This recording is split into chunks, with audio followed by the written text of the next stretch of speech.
Welcome to SC Awards 2026. I'm Mike Shema. Joining me today is Saryu Nayyar, CEO at Gurucul.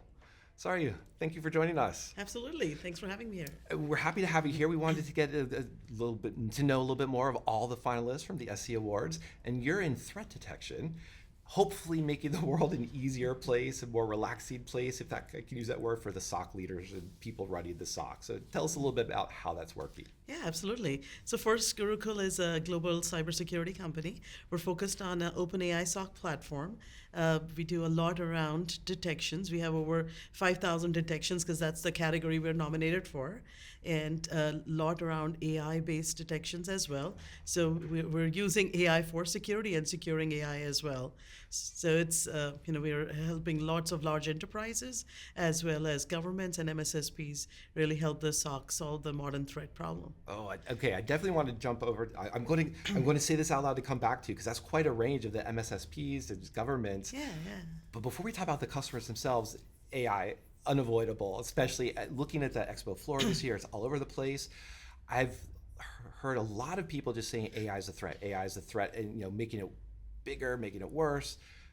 You've been using AI on the defensive side as well. I've heard not quite as much of that. Tell me some more about how that's working. Yeah. I'll break the AI usage into two parts. One is the threat from AI, and that's real, and it's growing, and it's going to grow pretty significantly.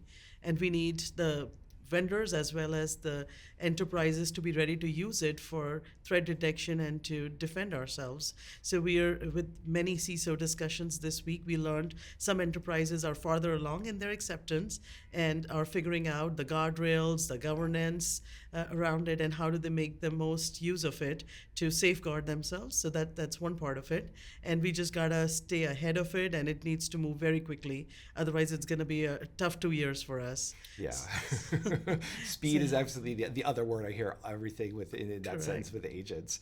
And so with that, especially with, as you mentioned, there's such a wide variety of clients, what do those conversations look like? What kind of feedback are you getting? What kind of requests for help, honestly, are you getting from them? Again, in two parts. From large enterprises, they are thinking about it more strategically. They want to think about the risk associated with it as well. And not all of them are moving that quickly, but they understand they need to. They are thinking about the governance, they're thinking about the guardrails, and they want to make sure that it's use case specific, and we're giving these AI agents the access that they really need to solve the problem. So that's, it's a very good strategic thinking there. We also hear from a lot of mid-sized enterprises who are ready to go. Like they've figured out their risk posture. With their risk posture, they're ready to implement AI from a threat detection as well as for using it to make their analyst life easier and cut down that time. So different options there. And then MSSPs, we've seen a variety of ranges there. We see some that are ready to go to shift into that AI MDR model, and the others who are still thinking about how they're going to integrate that because it cuts down their people cost and maybe what they charge customers. So it's an interesting world right now. It definitely is. And it does still come back to budgets, regardless of how many people just want to embrace agents. But a lot of a theme of what I heard from you just saying just now is they're ready to go. They need to go quickly. They're ready to go. They need to go quickly. You can kind of repeat that in different synonyms. So what does it look like to deploy Gurucul? Can you do this quickly? How does that look like? That's a great question. I mean, we're ready to go. So we have very specific use cases. We've kept our AI strategy very use case specific for the SOC team. So starting from getting data into the platforms for an AI SOC platform, we know how to get the data with the data pipelines, what needs to go into SIM so you can do all of this while reducing at least 40% of your cost from what you pay today. So that's very exciting. It's a low-hanging fruit for every enterprise, and you start the software and it's day zero optimization. The pipelines already have that intelligence. And then we, from that step, we move to the next use case of detection, where we're using a lot of our content, which is powered by AI now for non-rule based and non-threshold based analytics. We also have a lot around behavior analytics and machine learning that we're using for detections. And AI is playing a pretty critical role on what we do with MCP servers, how we're discovering AI agents, how we do behavior analytics for AI agents. So it's a whole different world there. And then I think the biggest ROI is in the AI analyst world, right? So we have an AI analyst agent, and that's helping reduce the analyst time by 83%. And we've run that with many Fortune 50 companies, with Fortune 500 companies, and MSSPs. So I think that's, again, a low-hanging fruit, both from pipeline and AI SOC. Those are low-hanging fruit to get value from and significantly reduce your budgets. Yeah, I think a personal game I play, anytime I hear AI, I just think automation. Yeah, you're automating exactly. something that is tedious, that's boring, Yeah. and saving that much time sounds very appealing. One of the worries people can have with that is that, well, you've saved me time. Is that because you got rid of noise and a little bit of signal? Or if we say AI, maybe it's hallucinating, maybe it's going to be distracting. How much of that comes up in conversations? A lot of that comes in conversations.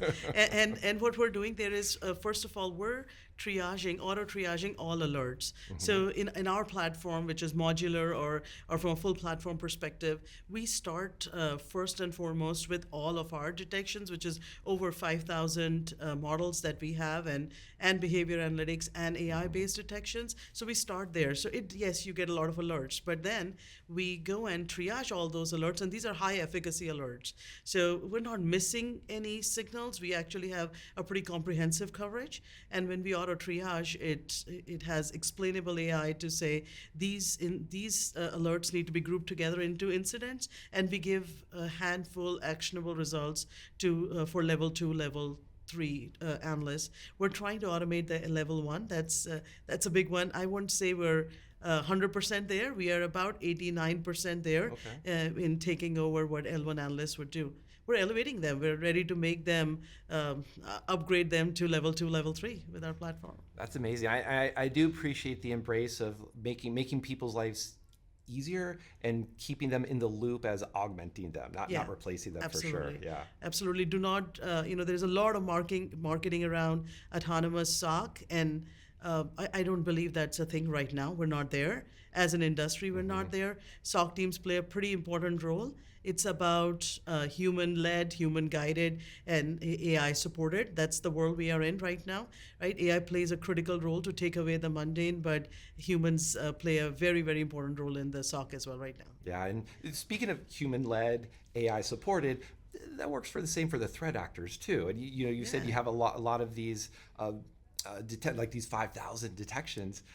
Is there something that's surprised you that's really been more interesting over the last year or so with agents, or is it pretty traditional the way the attacks are succeeding? I think it's a whole different world. Yeah. It's pretty different. First of all, most of the enterprises, when we go and discover the AI agents, they don't even know those AI agents are running, because most of the enterprises are figuring out what is their enterprise strategy for AI. So we go in and we see a lot of critical information getting uploaded in AI agents they didn't know. Open AI, Geminis of the world, Open Cloud in different places. So we go and discover. MCP servers right now don't have the best RBAC as well. It's back to the exactly. It's back to the root and admin account ages. So the world's very different right now, and the threat that we are gonna see, it's gonna be so AI focused, gonna be generated so fast. It's dynamically created, and that's how detections have to be. So what we've done is we've taken our 5,000 detections and added the AI layer to that, so they're not static, they're dynamic, and it can change on the fly. Yeah, and I imagine, because what comes to mind is that we could go back a couple decades, shadow IT, shadow cloud, now it's shadow, Exactly. I think you know where I'm going, Exactly, shadow exactly. AI, and just having that observability, regardless of hopefully you don't have an incident period, but just getting that visibility seems like a really good, story to tell CISOs as well. So yeah, you're spot on. That's what most of the discussions have been. First is to know what's there, right? And second is the behavior around them.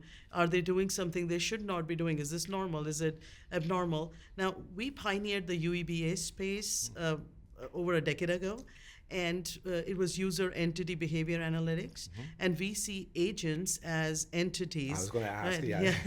Yeah, and a pretty critical behavior metric that we're seeing. It's not the same as machines. It's not the same as users. It's not the same as non-human accounts. Agents have a very different particular behavior. Yeah. Interesting. I'm curious then too with the agents of how do, so we're trying to figure out, am I even running them? How hard is it then to just engage Gurucul to say, I've got a data lake, is that sufficient? Or what do I need to do to deploy and help get your help, basically? I think it's pretty simple, right? We go in and we have over 700 integrations, and we pull in data. We built a whole package for AI MDR capabilities. So it's a package in our platform. We can pull in data from the different AI systems that we need to pull in data from. We have the behavior analytics models ready for them. We have detections ready for them. Of course, it's a growing pain, and we're doing a lot of research around it. But we're ready to go with the first phase, and we're seeing good results there as well. Ready to go sounds like the common motto for sure. And what I appreciate about that is that it doesn't sound like there's no specific vendor. You have to have this vendor or this vendor. It's just you are a vendor yourself, but the integrations are, it sounds like that's where the key is. Yeah. So a differentiated approach overall in our platform is that we're vendor agnostic from a data lake perspective. We are seeing a lot of companies come in the space who want to own the data. Whoever owns the data, you get the vendor lock-in with them. Yeah. We're taking a very different approach to this. We're saying we are democratic. You can use any data lake you want to use. It can be a Snowflake data lake, it can be a Databricks, or whichever data lake is your choice.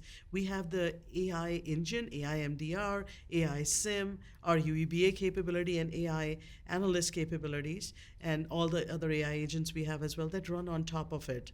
So they can go in and reduce your data, do the detections, be the analyst layer on top of your own data lake. If you weren't happy with us, you could unplug us, but we'll leave behind all that data lake for you.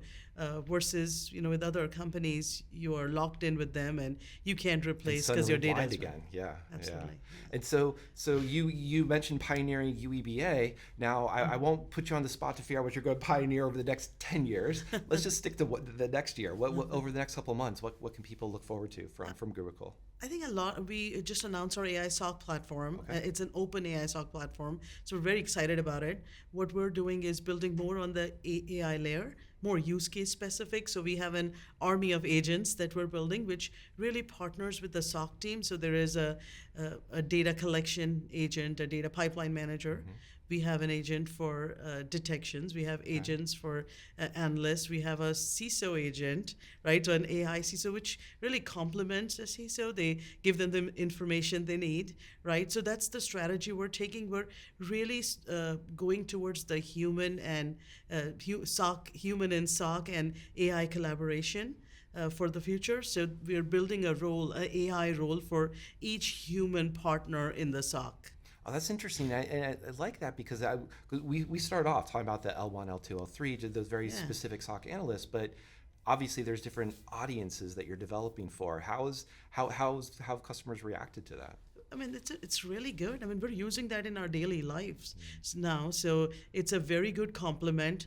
We're very clear we're not replacing them, right? Some of the mundane tasks we're automating, right? That's the goal. So when you have an AI partner, it's just making you more efficient. So all the CISOs we spoke to when we talked about the AI CISO agent, they were pretty excited about it. Oh, it can do all of this. It can elevate the risks that I need to look at. If there are patterns we're seeing of not patching certain things based on, and the vulnerabilities, and where is the risk from which department.